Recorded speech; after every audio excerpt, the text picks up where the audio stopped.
Praise God.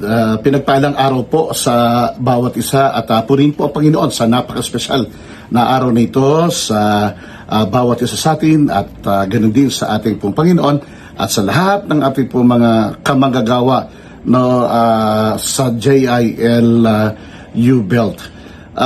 Sa ngalan ng ating Spiritual Director, Bishop Brother Eddie Villanueva, at ang ating Executive Vice President, Pastora Joby Villanueva Binalya, amin pong ipinapaabot ang aming pong pagbati sa ika-14 na anibersaryo ng JIL U-Belt.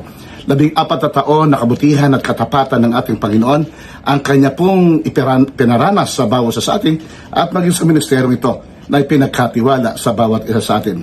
14 na taon ng pagpapakita ng kapangyarihan ng Diyos na umabot ng maraming tao at makasumpong sila ng kanyang pagliligtas. 14 na taon ay pinakita ng Diyos ang kanyang kapangyarihan upang magpagaling ng maraming may sakit at karamdaman, magpalaya po ng mga nasa tanikala.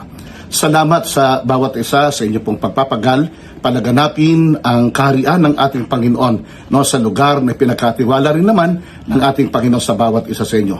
Tamang sabi ni Apostol Pablo sa mga taga-Roma, sa Romans chapter 1 verse 16, that we should not ashamed of the gospel of Christ because this is the power of God unto salvation to those who will believe.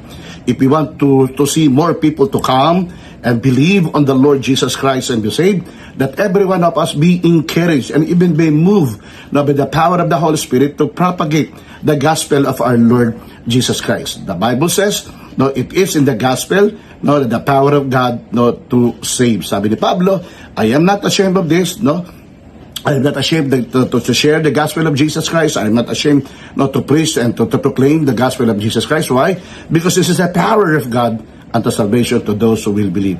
So if we want to see more people to come to know the Lord, let us proclaim intentionally, with the humility, of course, the gospel of our Lord Jesus Christ. Kaya congratulations na Pastora Cora Tabukal and the whole leadership of JIL U-Belt. Pagpalain po kayo ng Panginoon, gamitin pa mightily ng Diyos upang ang kanyang pangalan ay mataas at maraming tao ang makakilala po sa ating pong Panginoon. And again, sa inyo pong mga kapatiran at manggagawa, at mga pasos natin sa National Capital Region Operation, kami pong lahat ay nakikigalak at bumabati sa inyo ng matagumpay na pagdiriwang ng anibersaryo at nakikisa sa panalangin na makita natin ang lugar na pinagkatiwala sa atin ng Panginoon ay nadadala natin sa paanan ng ating Panginoong Hesus. Again, pagpalain ko yung lahat ng ating Panginoon at sa ngalan rin ng aking pamilya, kaming lahat ay bumabati sa JIL U-Belt